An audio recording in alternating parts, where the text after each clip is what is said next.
Ang cute talaga ng mga bata sa angle ito. Oh. Ang liliit pa nila pero praise God.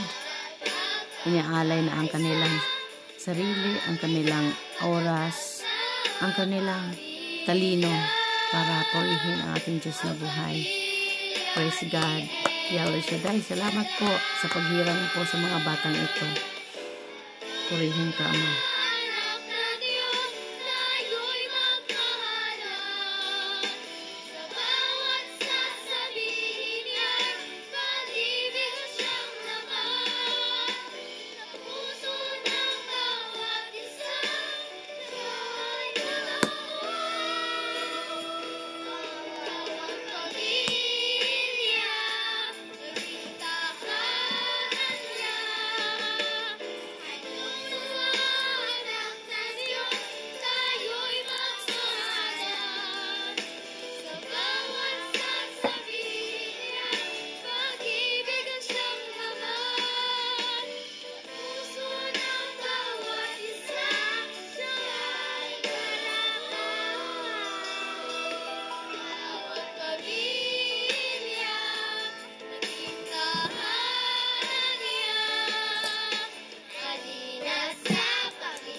Amen.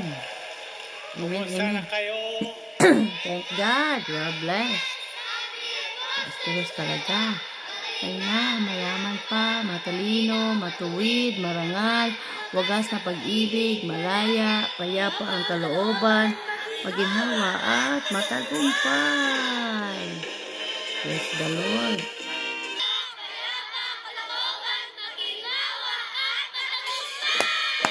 Amen. Purihin ang Panginoon. Kasang mga prayer requests at iba pang bagay na ipapalain ni Yahweh El Shaddai. Amen. Give thanks with the ear for that.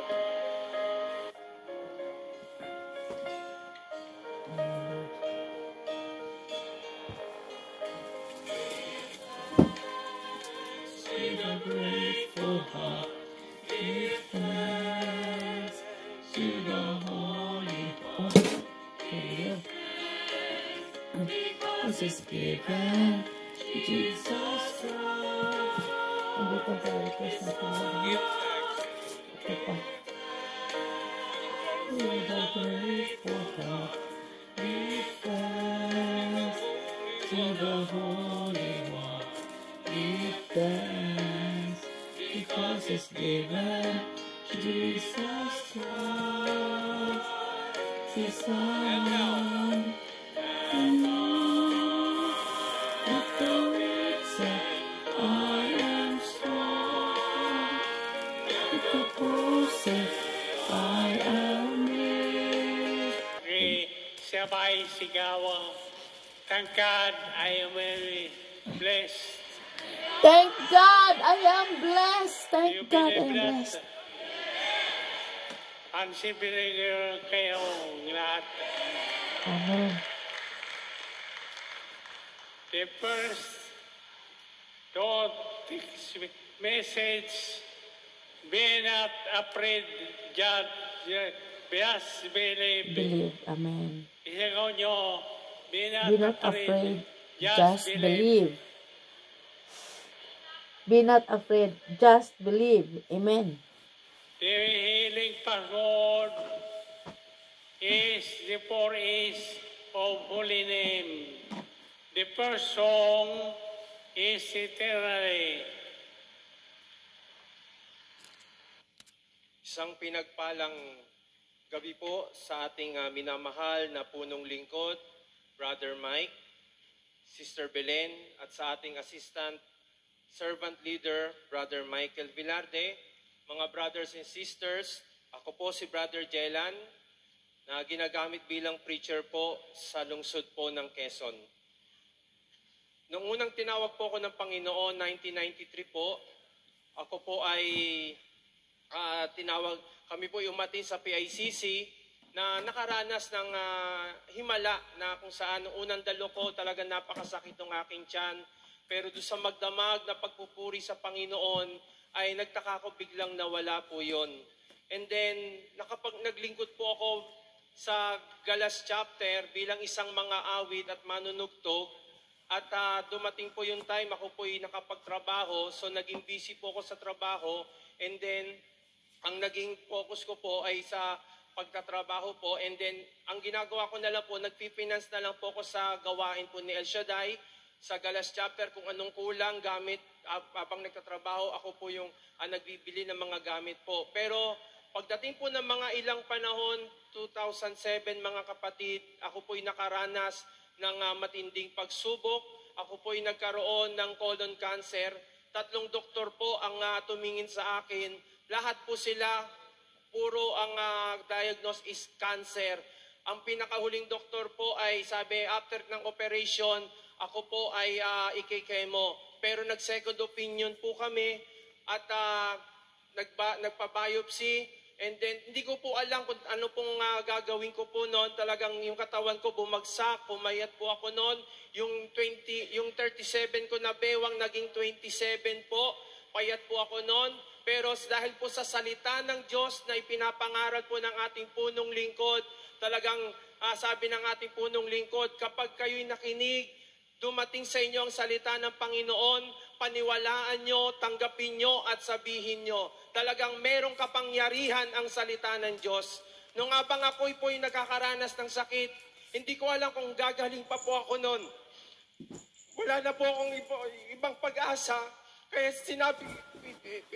sinabuhay ko yung sinabi ni Brother Mike, sabihin ko, kaya bawat araw, bawat umaga, sinasabi ko, magaling ako, malakas ako, kahit na humihina yung katawan ko, pero sinasabi ko magaling at malakas ako. Tapos nung nagkaroon na po, binayopsi po yung aking sakit, kinolonoscopy po ako, at ay tinataas ko pa rin sa Panginoon na maging negative po yung biopsy. Unang chance po, praise the Lord, nag-negative po yung biopsy pong yun, mga kapatid. And then, nagkaroon po rin po ng operation kasi may bukol po ako sa colon. Sabi ko, Lord, pagalingin mo lang ako, buhayin mo lang muli ako, Lord. Iaangat ko yung level ng aking paglilingkod sa iyo, Panginoon. At kung gusto mo maging preacher ako, magpi-preacher ako. Pagdating po ng June 23, 2007, nang after ng aking operation, 11:30 po, muli po akong binigyan ng bagong buhay ni Yahweh El Shaddai at binigyan po muli ng pagkakataon na maglingkod sa Kanya. At ito po, nung ako po naging preacher na, ay nakaranas din po ako na ma-mission po sa probinsya, and then nagkaroon po ako ng karamdaman, and then nung last pandemic po mga kapatid, ay hindi ko po alam kung ano nangyari sa akin. Bigla po ako na emergency, nauwi po ako dito sa Manila, pero sabi ko, Lord, ay babalik ako. Pero sabi ng asawa ko, biyan, nandito na lang ako, magtrabaho na lang ako sa chapel po ng isang hospital na may chapel po doon, magsekretary. Sabi ko, sige. Pero iba po ang plano ng Panginoon. Nung ako po tinake ko po yung na magtrabaho muli, mga kapatid, talagang hinahanap ng puso ko yung panawagan ng Panginoon na gamitin ng Diyos na ipangaral ang kanyang salita sa lahat ng tao, mga kapatid. Kaya nung ako'y bumalik sa pagpipreach, mga kapatid, sabi ko, babalik ako sa pagmimisyon. Nung last January 2021, mga kapatid, ang aking anak ay nabaril po ng pellet gun. Nabaril po ng pellet gun. And then, sabi ko, sa asawa ko, di ko po alam kung anong gagawin ko po noon. Pero Sabi ko, ikaw ang Diyos na aming pinaglilingkuran. Wala kang Diyos na pinabayaan. Sabi ng misis ko, kinabukasan ipa-check up mo si Miguel. Sabi ko, meron kaming virtual. Kaming naatasan ni Brother Jess na mag-virtual. Sabi ko, unahin muna natin ang Diyos. Pag inuna natin ang Diyos, isusunod niya ang mga biyaya para sa atin, para sa kagalingan ng aking anak. Sabi ko, wag na wag pong matamaan yung kanyang eyeball. Yun lang pong pinagpe-pray ko po. Pero salamat po sa Panginoon, answered prayer po ako. Hindi po tinamaan yung eyeball, pero nagkaroon po siya ng katarata. So another, na naman po is for operation. Sabi ng doktor, kailangan ng 70,000. Sabi ko, saan nakukuha ng 70,000? Tapos, nag-iipon po ako pero hindi po namin ma-hit yung 70,000.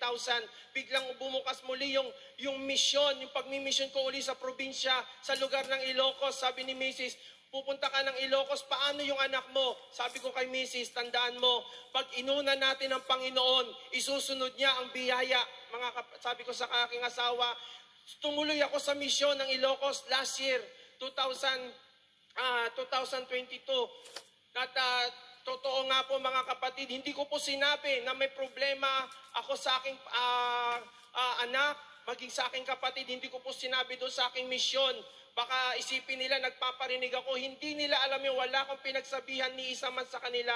Pero naniniwala ako na kapag inuna mo ang Panginoon, isusunod niya ang biyaya. Totoo nga po, after ng mission ko, pagbalik ko ng December dito mga kapatid, hallelujah, dumating ang pagpapala ng Panginoon. After 2 weeks, sinabi ng isang ospital na napuntahan namin na isang foundation, sabi niya, i-report mo na si Juan Miguel Luciana sa January 11 sapagkat ooperahan na siya at wala kayong babayaran.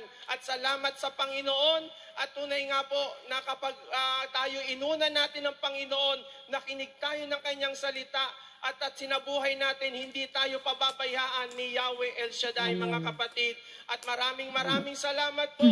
Habang buhay, habang ako'y nabubuhay, hanggat sa huling hininga ng sandali ng buhay ko, ay iaawit ko, ipaglilingkod ko sa Panginoon. Kung ako man po ay mabubuhay muli, pipiliin ko pa rin ang maglingkod sa gawain ni Yahweh El Shaddai. Praise To the God Lord. be the glory. Amen, amen. Purihin ang Panginoon.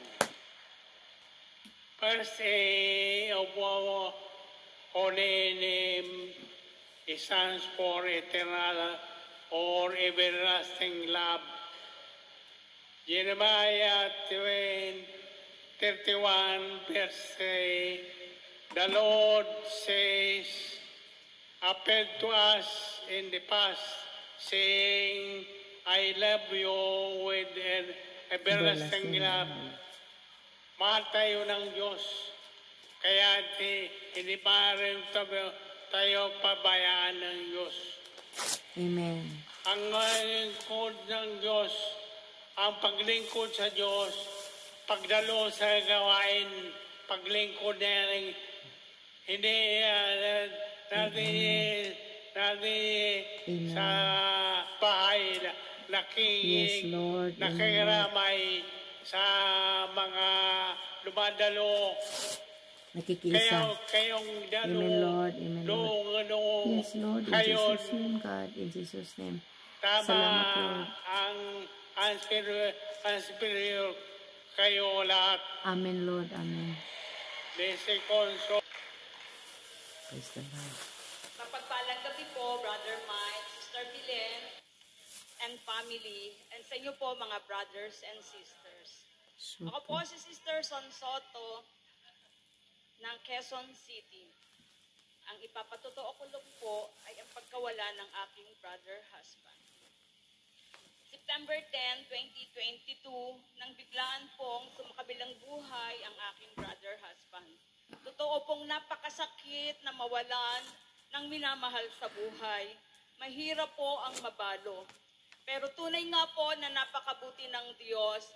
Pinaranas niya po sa akin ang kanyang pangako na wala siyang lingkod na pinabayaan. Amen. Tunay nga po na wala pang isang oras na namamatay ang brother husband ko. Nagpadala po si Lord ng mga tao na magkukumport sa aming mag-ina, gayon din po na ibinuhos niya ang masaganang biyaya at pagpapala sa amin. Akala ko po noon ay hindi ko kakayanin ang mawala ng brother husband. Totoo pong napakasakit, napakalungkot. Pero sa biyaya po ni Lord, hindi niya po kami pinabayaan. Noon po, akala ko ay hindi ko kakayanin ang nangyari sa akin. Sobrang napakalungkot po ng nangyari dahil biglaan ang pagkawala ng aking brother husband. Pero totoo po na mabuti ang ating Diyos. November 22, 2022, nang umakyat po kami ng Faith Mountain. Habang paakyat po kami ng Faith Mountain, hiningi ko po sa Lord na bigyan niya ako ng kalakasan, alisin niya ang lahat ng takot, lahat ng pangamba sa aking puso. At tunay nga po na napakabuti ng ating Diyos dahil hindi niya po ako pinabayaan. Unti-unti niya po binigyan niya ako ng kapayapaan sa aking puso at isipan. At tunay nga po na may mga tao siyang ipinadadala para bigyan ako ng kapayapaan. Sa kabila po ng mga pagsubok na yan, ay meron pong biyaya na ipinagkaloob ang Diyos sa amin. Binigyan po kami ng bagong sasakyan. Kaya maraming salamat po. To God be the glory. Purihin ang Panginoon. Ako po si Sister Hannah Carmela, lumaki sa Baliwag, Bulacan at kasalukuyang nakatira sa Pampanga. Ipapatotoo ko po sa inyo kung paano kumilos si Yahweh El Shaddai sa aking buhay. Nakilala ko ginamit ng ating Yahweh El Shaddai ang aking ina nung ako ay bata pa. Ako ay pinagkatiwala ako ni Yahweh El Shaddai sa isang pamilya. Pinalaki nila ako sa gawain ni Yahweh El Shaddai. Ako ay isang choir, sumasayaw ako sa El Shaddai, pero wala po roon talaga yung connection o yung talagang taus-pusong pagsamba ko sa ating Panginoon. Ako'y tumungtong ng 14 years old. Dumating ang aming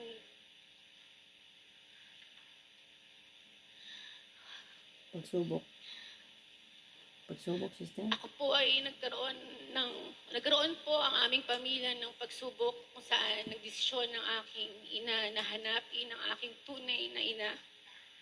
Ako po ay nakasakit ng mga damdamin na hindi ko sinasadya. Sa madaling salita, mga kapatid, ako ay sumama sa aking tunay na ina sa Pampanga. Ngunit hindi po naging madali ang lahat. Nais po ng aking ina na gumawa ako ng isang bagay na hindi kalugod-lugod sa Diyos. Pero yun po pala ay paraan ng Diyos para ako ay lumapit sa Kanya. Pinahintulutan ng ating Panginoon na mawala lahat sa akin. Dinala niya ako sa isang lugar na walang nakakakilala sa akin. Walang kahit sino. Hinayaan niya akong dumaan sa pagsubok kung saan hinayaan niya mawala ang lahat sa akin ng taong minamahal ko.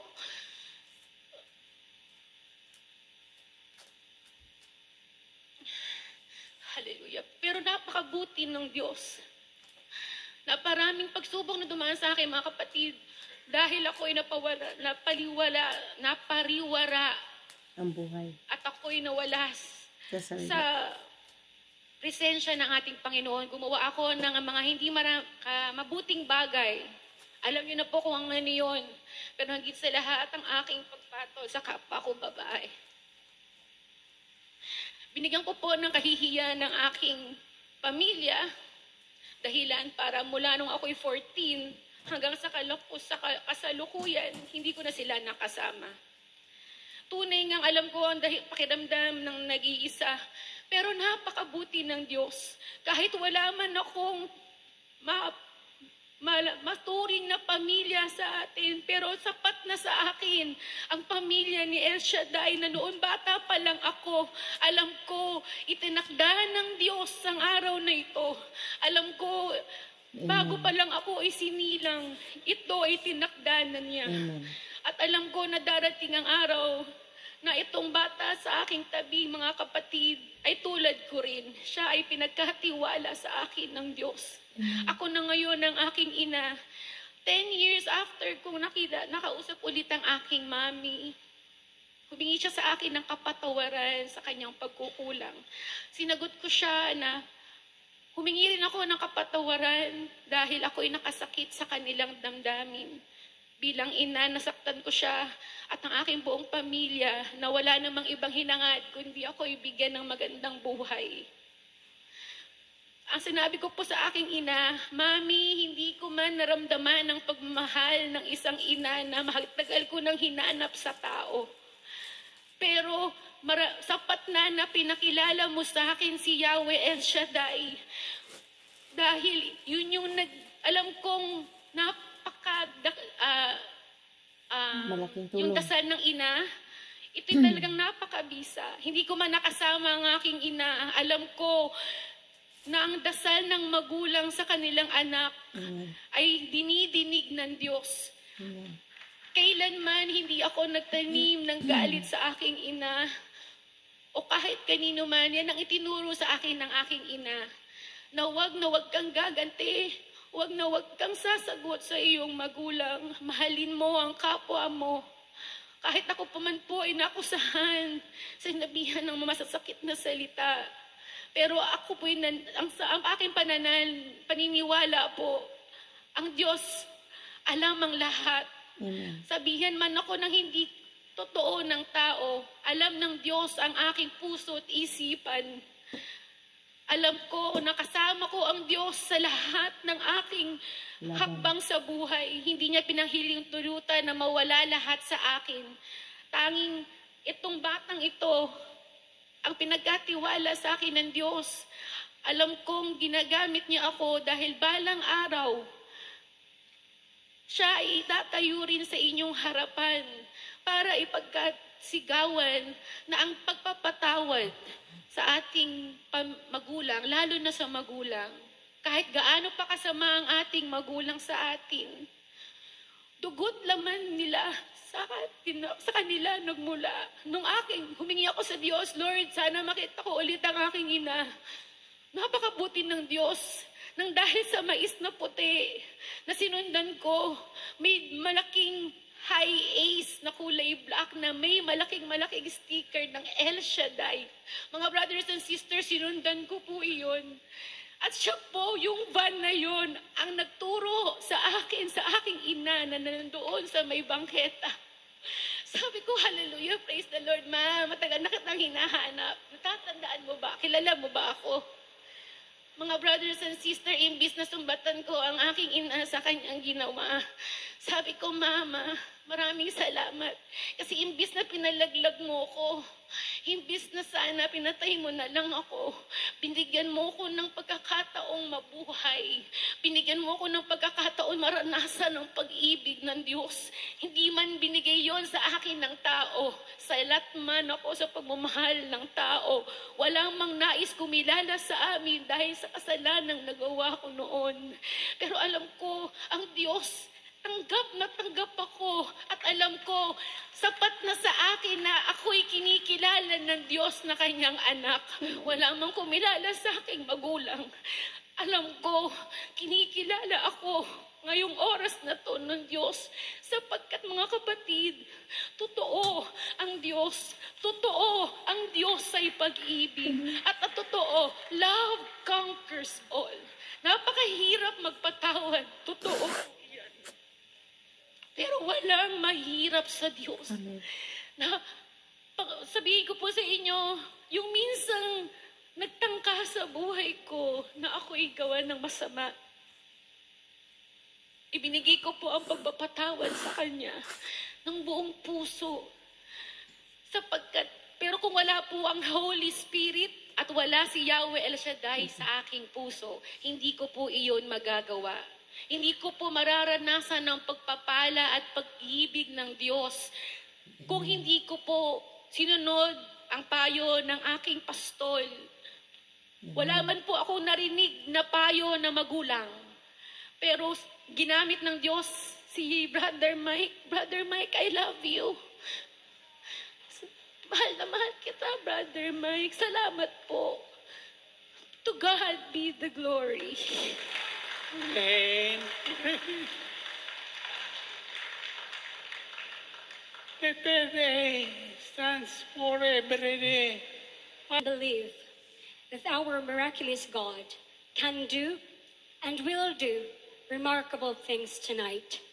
We expect miracles in Jesus' powerful name. Amen.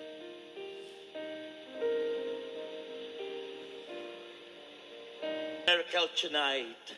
Magandang gabi po, Brother Mike, Sister Belen, sa mga anak ng servant leader, Doc Bilarde and family, gayon din po kay Kong Rene Bilarde and family, at kay Sister Sherry Bilarde Yambao and family, at sa ating assistant servant leader na nagdaos ng birthday. Happy birthday po, sir. At sa inyo pong lahat, mga prayer partners, purihin po natin ang Panginoon. Mula po na ako'y maglingkod sa Diyos dito po sa ministeryong ito, napakarami pong himala o miracle na akin pong naranasan, Brother Mike. Kaya po nung kami po'y nag-uusap at nagkukwentuhan nung Miyerkules, kaya po ako'y nakabahagi sa pagsishare na ito as continuation doon sa previous sharing ko po. Dahil po, kayo po ay itinuring na namin ng aking pamilya na tatay. Dahil po 3 taon pa lang po ako ay pinatay ang tatay ko ng asawa ng kapatid ng tatay ko. Kaya po mula noon maraming paghihirap ang naranasan po namin ng aking pamilya. Kahit isang tuka, nagnanakaw ako ng niyog, nagnanakaw ako ng saging, pero yung pinagnanakawan ko yung lolo ko. Hindi alam ng nanay ko paano kami bubuhayin sapagkat kami 6 na magkakapatid. Kinuha ni Lord yung isa, ako na lang ang natira lalaki, 5 magkakapatid na mga babae. Mula noon, naghirap ang buhay namin at pagkatapos po noon, Brother Mike, ako po ay nakapag-aral ng high school sa Barangay High School. Pagkatapos po noon, ako po ay nagplano na mag-stowaway. Pumunta po ako ng Maynila. Nagtrabaho sa iba't ibang mga trabaho, construction, maraming hirap. Pero isang malaking himala po na mula po nung maglingkod ako sa Panginoon, yun ang unang-unang miracle na akin pong naranasan na pinalaya po kami sa kahirapang iyon. Amen. At nang maglingkod po ako sa Diyos, dahil po ako'y nagkatrabaho nun dito sa Maynila, malaki yung sweldo ko nung ako'y nag-insurance, nagtrabaho sa wherever textile mills, nakaranas ng mga masasamang gawain, at dahil sa kasalanan ng aking mga nagawa, ako po'y nagkasakit. Nagkasakit po ako ng hepatitis, nagkasakit po ako ng ulcer, nagkaroon ng ispat ang aking baga, nagkasakit po ako ng sakit sa puso, enlargement of the heart, rheumatic heart disease. Ang 4 daw pong ugat ko sa puso ay may bara. Wala naman po akong pera noon na malaking ipagpapagamot. Ipinagpasa Diyos ko po lahat ng ito, Brother Mike, sapagkat ako'y tinawag ni Lord 1986, mahigit 37 taong naglilingkod sa gawaing ito. Pinagpapasalamat ko po sa Diyos ang mga himalang iyon, sapagkat mula noon, nang maglingkod ako, nang i-offer ko kay Lord ang aking buhay sa pamagitan ng mensahe mo, Brother Mike, sa radio, sa CLSS, ang unang word na narinig ko, lumapit kayo sa akin, kayong lahat na nangapapagal, kayong lahat na nangabibigatan ng inyong magsipasanin, kayo'y aking pagpapahingahin. Ay nung panahon yun, hirap na po ang aking nararanasan. Kaya po, mga kapatid, isinuko ko ang buhay ko noon. Pumunta ko ng Amorsolo, umatid ako ng CLSS 1986. Si Brother Mike po ang nagbabaptism doon, iba't ibang mga preachers, at mula po noon isinuko kong lahat.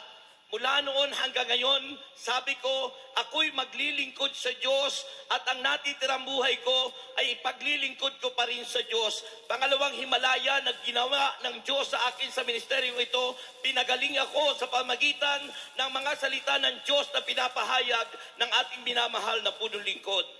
Kaya mula noon, tinuring na naming tatay, si Brother Mike. Sabi ko sa aking sister wife, sana ngayon magpapapicture kami sa kanya as family portraits, as remembrance sa amin bilang naglilingkod sa kanya.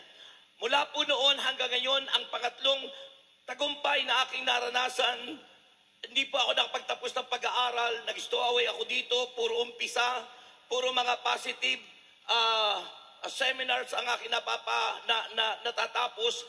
Pero yung hangad ko at yung pangarap kong makapagtapos ng pag-aaral, nag-enroll ako sa Eastern College dyan sa Pasay, hindi rin po nakatapos.